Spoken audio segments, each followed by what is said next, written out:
Oh, welcome back, welcome back, welcome back. My name is Donato, and yes, we are back with what I really love to do, and that is talking with people like you.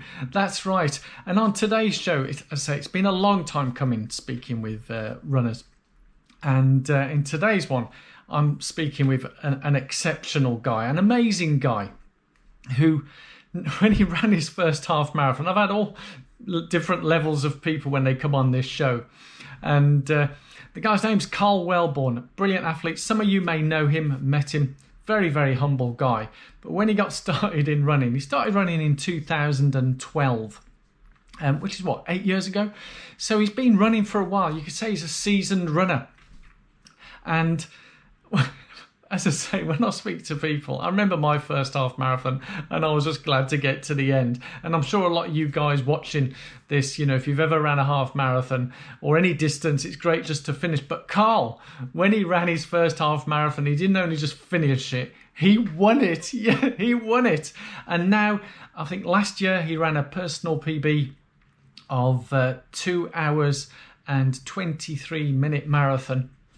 And amazing guy. So he's running sub 2:30, you could say, just for fun. Very competitive guy, but as I say, very down to earth. I absolutely loved talking with Karl, and I'm sure he did say we'll get him back on for questions, but have a listen to this interview, and I hope you enjoy it and have some takeaways, and leave some comments below of what your takeaways are from this, anything that you've learned or entertained in some way. He's part, as well as doing amazing stuff as an individual, he also has an amazing team of athletes. He created Team Marathon Road, and you can look those up on Instagram and see how their training's going. Brilliant bunch of athletes, brilliant guy. Have a listen and watch. Absolutely brilliant. Love it. Welcome to the show, Karl. Welcome. And as we say here in London, cheers. How you doing, mate? Cheers, mate. Yeah, I'm good, thank you. How are you? I'm pretty good. How have you been coping with, I've got to say thank you so much for giving your time for coming on the show here. And I'm sure there's a lot of people who want to hear your background story, because it is pretty amazing. And obviously Paul Coughlin put me in touch with you, and fellow teammate and myself, and he's got only good things to say about you. So I said I've got to get Karl on the show because he's a top runner, and we like to have top runners, all runners on our show. So how have you been coping with this lockdown malarkey that's been going on? It's nearly 3 months, isn't it? It is, yeah. It's gone quite quick. I mean, I guess like many people around the country, up and down. I guess initially as a runner and as a person who likes to compete and train towards goals, like many. Yeah. The thing that hit me the most was the cancellation of London Marathon initially, from a running point of view, because I'd been working towards that. And was putting everything into that, really. And I think when that was pulled, I lost motivation for a few weeks and had some downtime, and I don't think that's unhealthy. I think that probably happened to a lot of people. And after a few weeks, I managed to find the motivation and got my head sorted and got back out training. Obviously, a bigger issue was work and how work would look, and the stresses that came with managing. Because you're quite a busy guy, aren't you, Karl? You've got a number of businesses. You're multi-talented. Yeah. You've been very kind, but I've run 3 companies. Only 3. Only 3, and I have staff, and it was really planning how that was going to look during this time. I have 2 young children, now 7 and 11. The birthdays have been since the pandemic, but obviously managing how they were going to do their schoolwork, how that was going to look, what the routine of life was going to look like. So like most people, I think up and down, we seem to be coming through the other side, fingers crossed, and touch wood. But I think like most, it's been a bit of a roller coaster. We do keep our fingers crossed. And so you've literally got your hands full with a lot of things, because a lot of people often say to me, oh, it's all right for you, Donato, you got plenty of time to do the training, but you're an absolute brilliant runner. If you want to quickly tell us your PBs, because I know Paul mentioned that for the first time at the weekend or last week, you went under 15 minutes for a 5K, which is faster than me when I cycle. Yeah, I think Paul, I I don't know if Paul had been drinking, but I haven't gone under 15 minutes. I can assure you. No, but you were close. You were close. Yeah, I guess. Yeah, it's close. I mean, still away. So I've ran 5 kilometers in 15:19. 19. 10K. 10K. I ran 31:55, I think. Wow. The issue with the 10K was I ran Leeds last year, Abidash, and ran 30:56, and then it came out as being 23 meters short. So You're that's joking. so that's now been taken off. But those pesky 23 meters. 23 meters, maybe 3 point something seconds in a sprint. So yeah.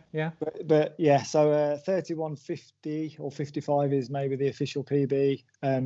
What else we got? Half marathon is 71:26, I think.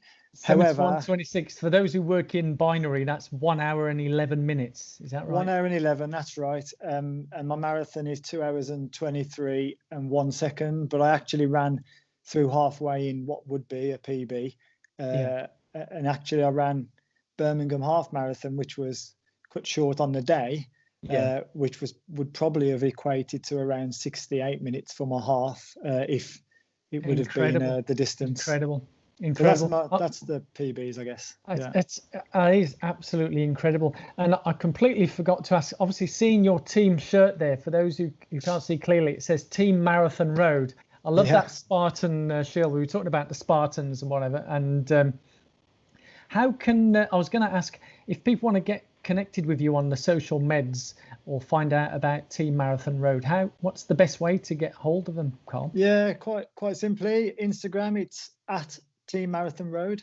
All one word. All one word. And you can find out how the guys in the team are getting on during this pandemic and throughout any races that they take part in. The results are posted up there so people can stay informed. Because those times that you mentioned, that is absolutely incredible. I'm sure there's a lot of people are busting. So I'm going to go sort of step back from the beginning. Is how long have you been running, Karl? How did you get started? Because people seem to think that people magically go into these super fast times within 6 months or 12 months.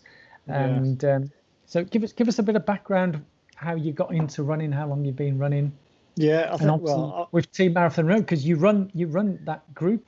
Is that right? Yeah. Yeah, that's our training team. I guess firstly, like, running is all relative. So to me, I don't see my times as super fast or that impressive, to be honest. And I guess as runners, we all want a little bit more. That's very modest of you, Karl. Very modest of you. But you're only a few minutes off Olympic qualifying times. Yeah, quite a considerable. 8 minutes, is it? I'm not. Is it 2:50? I'm not sure. No, anyway, sorry. I digress. The Olympic marathon. That's way out of my reach, unfortunately. I wish, but I'll be watching like a lot of us. But I guess I started running in 2000 and I think it was around 2012. So 8 years. Okay. My background, I actually played National League basketball from the age of 14. I moved and lived in Leicester to play on a professional contract for a year when I was 19. Wow. Came back home and so continued to play. You're a tall chap, are you? No, I'm not tall. I'm 5'11", but I was pretty quick. Could handle myself on the court, could pass and could shoot, and so you played professionally. Yeah, and that's all my life was about basketball for a large period of time until I had my daughter, and then traveling up and down the country every weekend. It became not as appealing when I realised I was missing out on watching her grow up. Mm-hmm. So I had a serious think about what I was going to do, and ultimately I pulled away from basketball and just lost the love of the game, I guess. And it was more because I wanted to spend the time with my daughter. And then I'm 38 now. So when I was 30, my mom became seriously unwell, and I was taking her for her treatment daily. And where the treatment centre was, there were, like in most clinical areas, there were magazines, and there were lots of running magazines. So while my mum was having her treatment, I would read through Runner's World and some other various running magazines. And And it was a few weeks into the treatment, and I'd said to my mum, who knows my life has always been about sport, I said, I think I'm going to run a half marathon. As you do. Yeah, and there was one in Wales called the Wales Half Marathon at the time, which now I think people know it as the long course weekend, where people can go down to Tenby on a Friday and do like it's related around triathlon, so you can do the Ironman distance swim on the Friday, the Ironman distance cycle on the Saturday, and the full marathon on the Sunday. And at the time, I had a friend who was big into cycling, and we went down, and he did on the Saturday, he did the long bike ride, and on the Sunday I did the half marathon. I was a bit scared of the full marathon, so I tried the half.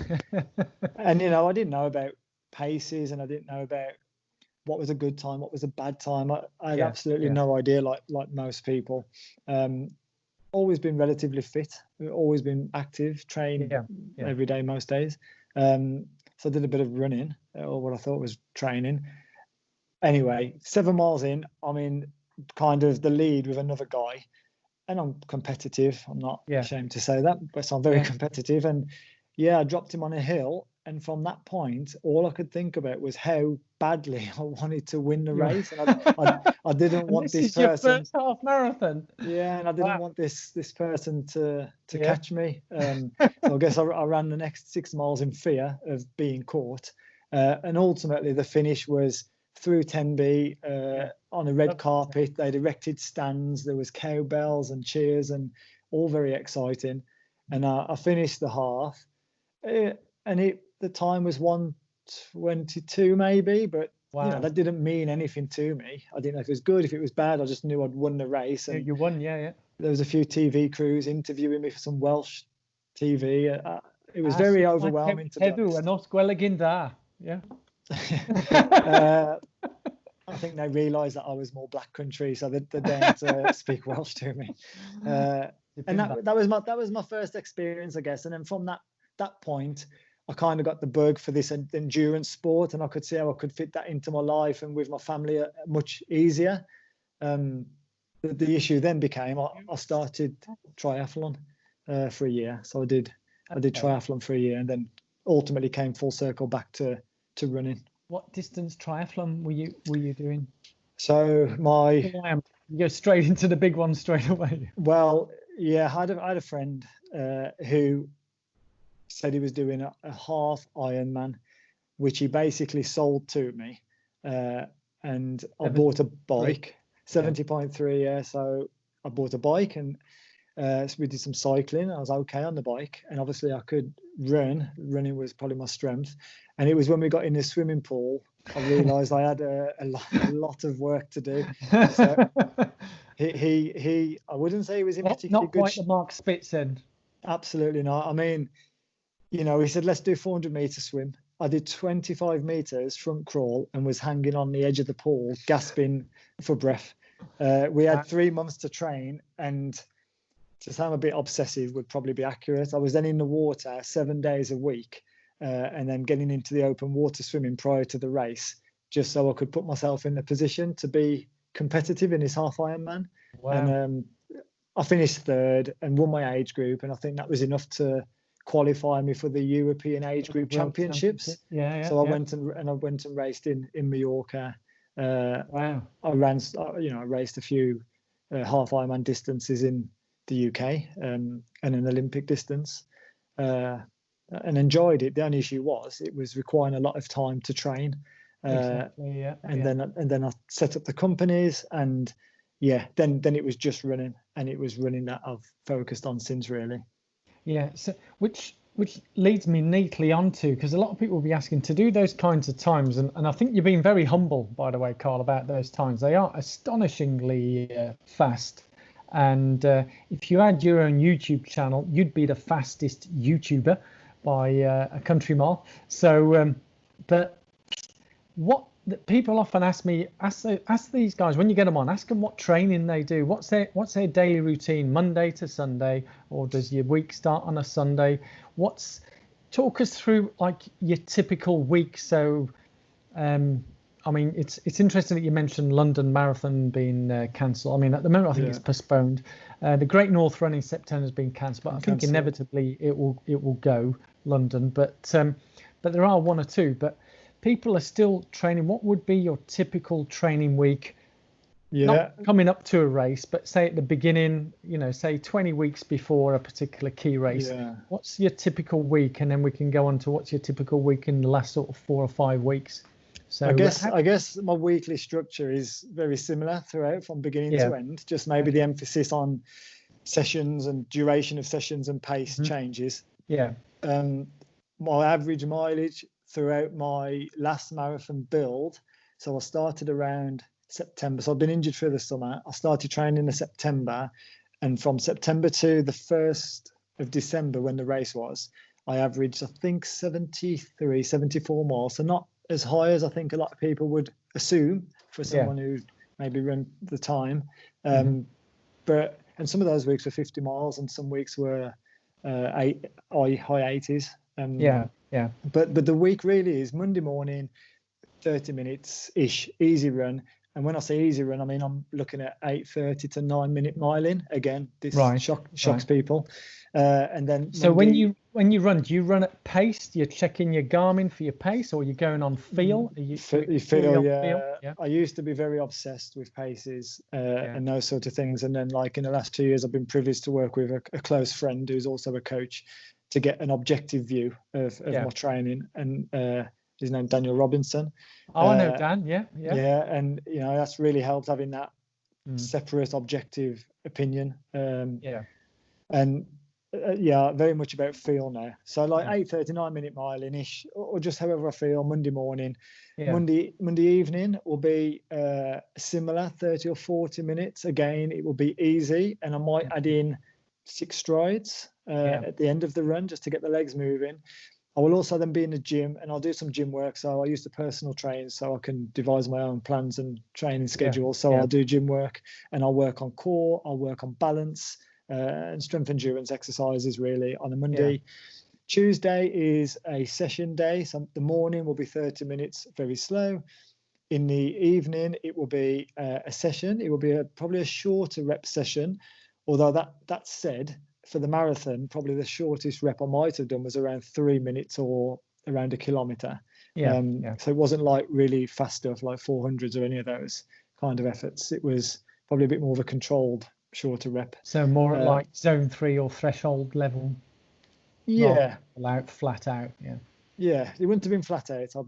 That's another thing I don't do is I try not to really kind of murder myself in a session. I try and hold something back. And then Wednesday, I'll run in the morning. It might be 50 minutes to an hour. And then on the evening, I don't run. I do what I call a big lift day. So I do 5 exercises, mostly with the Olympic bar. And I do some heavy lifting with low reps for strength and power. So I jeopardize what would be a midweek long run that I used to do for weights. And then Thursday is easy in the morning, 30 minutes slow. In the evening, it will be a threshold run. So I think the longest threshold run I did prior to the marathon last was 75 minutes. So an hour and 15-minute run at marathon pace, finishing a little bit quicker. But actually, a lot of my threshold work I do on the treadmill, which I think, again, probably surprises some people because some people either like the treadmill or don't. And I love the treadmill. Fridays, it has its uses, doesn't it? Yeah, Fridays I rest, so I don't do anything on a Friday. Saturdays was a park run in the morning, and that could be an all-out effort or it could be a controlled effort. And we finished the park run, and then we'd do some shorter kind of efforts afterwards, following the park run to make it one bigger session. And then Saturday evening would be gym. Sunday morning is what we call TMR SLR. So that's our Team Marathon Road Sunday long run, where the team will get together and we'll go out and run the miles together, because a majority of the team, there's 31 members in the team, will go out and run as a team.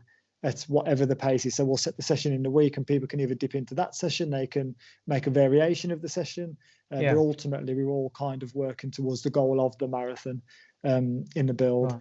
And then Sunday evening will be gym, and that'll be like stretching mostly, and then that will be my week.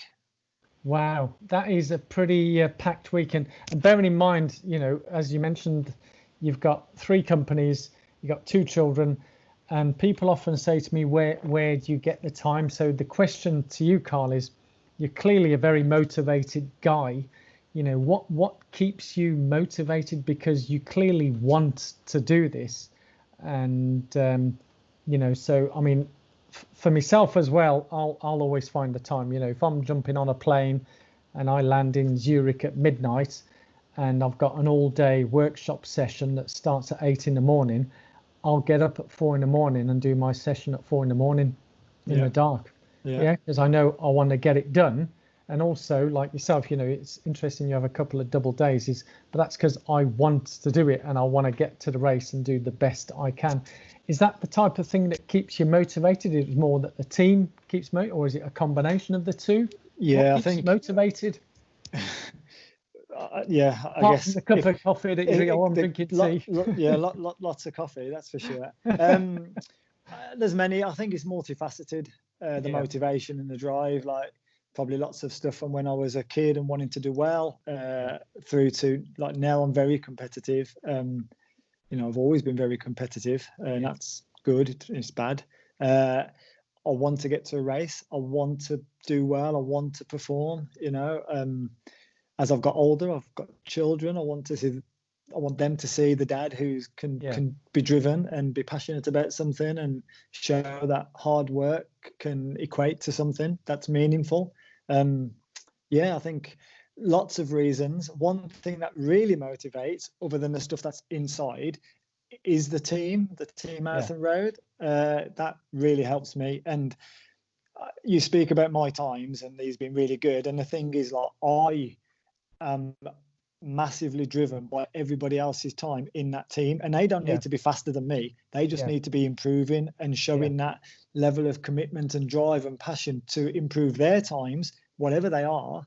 That I find it quite inspiring. I'm definitely driven by the team, and we have a group chat, and daily there's messages going on, and we have some very experienced athletes in the team. But we have like Paul is 52, we have a 53-year-old, and we have a 19-year-old, and we have an array of different athletes from different clubs around the country, one in Ireland, and the team for me is probably one of the biggest driving forces for me to push myself, because I think if someone can take anything from that and improve themselves, then it'd be worthwhile, I guess.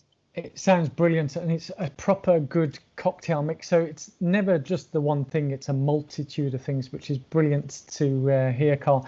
Now, I know that we're going to talk about our favourite shoes, which people can click on the link and have a look at the running shoe review, where we'll go into detail of one of your shoes. But people often ask, because they talk about shoe rotations, what shoes that they use, and we were talking before we were doing the recording that you have your like training shoe and race shoe.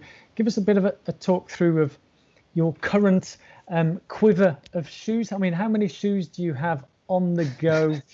When I say on the go, that you actively use week in, week out, not that's in your drawers, so to speak, who misses, but the ones that you use week in, week out. How many do you have at the moment? So I always have 2 easy pair, all those easy miles I spoke about, I will wear a very cushioned shoe, something that I find very comfortable. For a session, I'll have a session shoe, something that is more like a racer or an old racer, and then for races I'll have my race shoe. So I guess that's 4. 4. And the reason why you have 2 easy shoes is because you do most of your mileage is easy. Most of my mileage is easy, that's right. And I'll warm up in an easy shoe, and I'll do my session in a session shoe. And I have little quirks, like I'm sure lots of runners have. But if I'm doing a session, I like to. We'll be all night talking about our quirks, won't we? I know. So I like to warm up in an easy shoe. So then when I come to do the session, so it's like it's time to work. Mentally, I will change my shoe often my socks and my top. So it's kind of like going into a race, just to kind of rehearse what will happen actually on the day, I guess. Can I ask what is your easy shoe?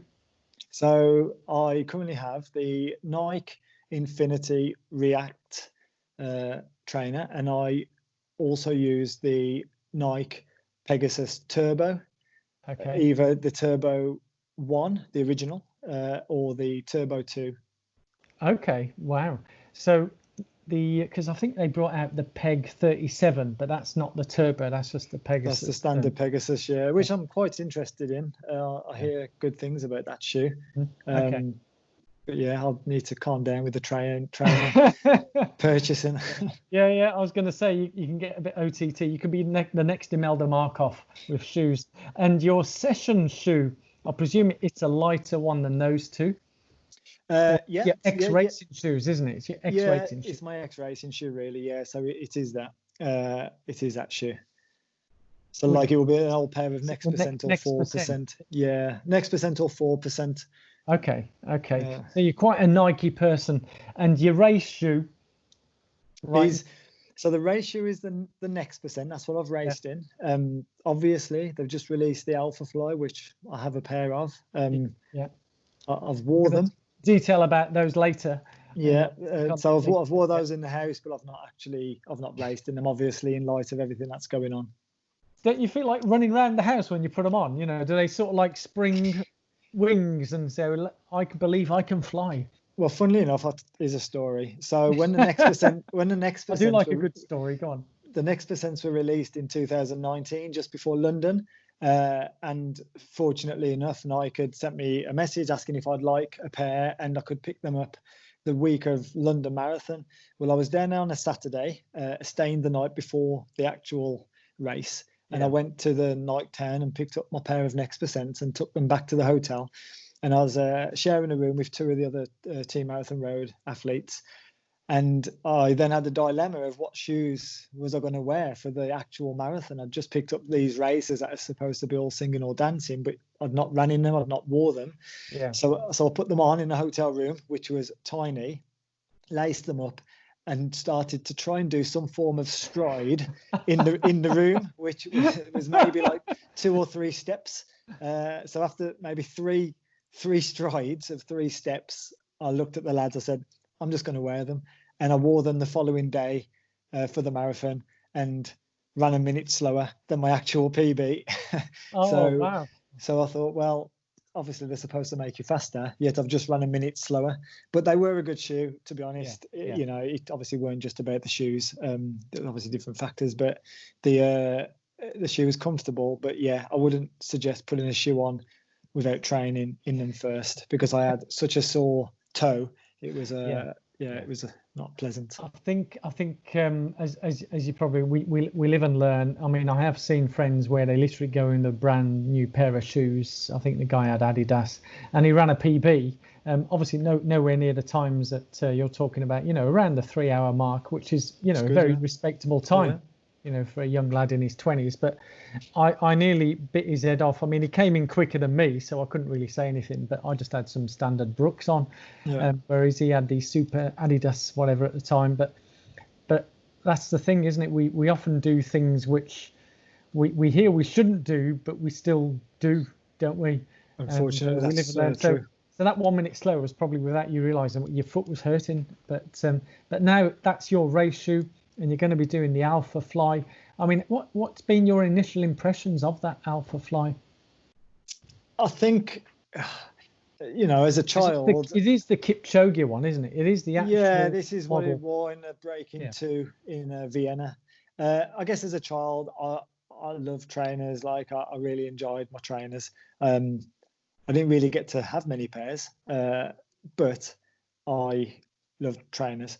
And I seem to have kept that passion now when I have a job and I can afford to buy some trainers. But the Alpha Fly, I think the whole hype around the shoe, it gets you excited and interested. And now there's things like YouTube, you can watch reviews and people who get them before anybody else. And, it feeds into you, it's marketing, it's brilliant. It feeds into you wanting them. And obviously I've got a pair and they look like a lot. Obviously, the colours are like a black and green, so yeah. it was like it was made for your me. outfit. Yeah, you know, and that's the most important thing of race day. So I was very excited about the shoe. I've they say it's heavier than the next percent. Just from feel, it doesn't feel any heavier to me. I'm sure if I put it on some scales, it would be slightly few ounces difference, but yeah, that's not such a concern to me, I guess. So it performs, and I've not managed to race in it, so I don't know. It's the upper part of the shoe is very light, and the hole to put your foot in is extremely tight. That's the one thing I noticed the most, is I really struggled to get my foot in initially. And maybe I think that's because it wants to hold the shoe in place to get that maximum advantage of the performance component, maybe. So I've noticed that I'm going to need a bit of extra time to put my shoes on prior to a race in these. And the arch is a little bit higher. And from what I understand, this is just to try and get you a little bit more forward on your foot. So when you're landing, so you actually move in the way you need to go, where the finish line is. So until actually racing them, like it's difficult. But that's my initial thoughts, and I think they're going to be a great shoe. Like Nike are obviously pushing the boundaries of shoe technology. I think that's a good thing. Lots of people don't think it's a good thing. I think there's a divide. But personally, I'm happy. I'm not a professional athlete who needs to abide by certain sponsorship laws and deals. You can say it how it is. Yeah, and then ultimately the shoe falls within the regulations of the IAAF. So people have their choice. And we'll talk more about those shows in detail on that other link. But I've got to conclude, Karl. I mean, it's absolutely brilliant. As I said, thank you so much for giving your time. But with what's going on at the moment, do you have any future goals, dreams, both individually or as a team, or going forward? What are your plans? I know we can't really plan a lot of things. We don't know what's going to happen. But all things being equal, do you have any plans going forward for yourself and for your team? I think, well, personally, it's about trying to stay fit and work on some of my weaknesses, flexibility being one. So trying to consciously look at flexibility. I've just started doing a lot more speed work. So something I've probably avoided because of injuries. And so I've just started to integrate a bit more speed work. Trying to keep a base of mileage. It doesn't need to be big sessions. I think at the moment, my week is very different. So whereas I was doing a session on a Tuesday, Thursday, Saturday, and a long run on a Sunday, I'll now just do a session on a Wednesday and a Saturday. So I've just cut that right down just to reduce the stress of the sessions, I guess, until it's time to get to work when I've actually got a goal in sight. I've got an entry into the Valencia Marathon, which is on the 6th of December. Whether that's going to go ahead, I don't know. If there will be a race this year, that might be the best bet, as it's at the end of the year. But obviously, I don't know. I've heard it's a brilliant one. I mean, I've done Malaga last December, and that was brilliant. So Valencia is even better. But yeah, it's something to aim for. Yeah, so you're trying to stay positive. The team's good. Like with some of the team are doing these virtual races, and they've been really good for some people. I've not done one, I think, but I do think I'm going to enter a 5-mile virtual race this month. Only because I'm doing 5 miles on Saturday, flat out. So I may as well use it. 31 stone. Yeah. So just trying to work on those things really. We did this. Paul, as you say, Paul mentioned that we did a 5K social distance time trial the other day in a team, and that was actually really positive. Like, you know, I came up with this idea of a 5K just so everybody had something to kind of go towards, because at the minute everyone's training, but we're not sure what for. So we kind of set a date and a time and a plan, and then everybody was able then to cater their training towards the target. And actually, what was more enjoyable than actually running the 5K, which weren't that enjoyable at the time, was that cohesive kind of team spirit, all working again towards a common goal, which is what the team's all about, you know. That's brilliant. So I think more of that stuff. Absolutely, absolutely. I've got to say it's been an absolute pleasure speaking with you, Karl, and and I'm sure people want to get you back on the show, and we'll have some proper key specific questions. We talk about maybe nutrition and more about the sessions and details. But yeah, it's been an absolute pleasure speaking with you, Karl, and I wish you and Team Marathon Road all the very best in the future. So take care, mate, and all the best to you and you take care. Your family. Bye bye. Stay safe. Bye bye. Wow, what can I say? Just wow, wow, wow. When I finished speaking with Karl, I felt so motivated, inspired, an absolutely brilliant man. And it just goes to show that a lot of us, and me included, we sometimes come up with excuses of why we don't do the training, and often we say we don't have the time. But there's Karl with 3 businesses, 2 young children, having to homeschool and having to get through this pandemic and lockdown, and he's still out there smashing it. An absolute brilliant chap, and loved it. And I'm looking forward to hopefully getting him back on where you can have some questions and answers and do all sorts of stuff. But leave some questions below, and I'm sure that Karl will have a look and dip in and do some answers as well. So if you have enjoyed this in some way, I would really love for you guys to click on that subscribe button, hit the alarm bell, and I look forward to seeing you at the next video. Who knows who we'll have on next. Bye-bye.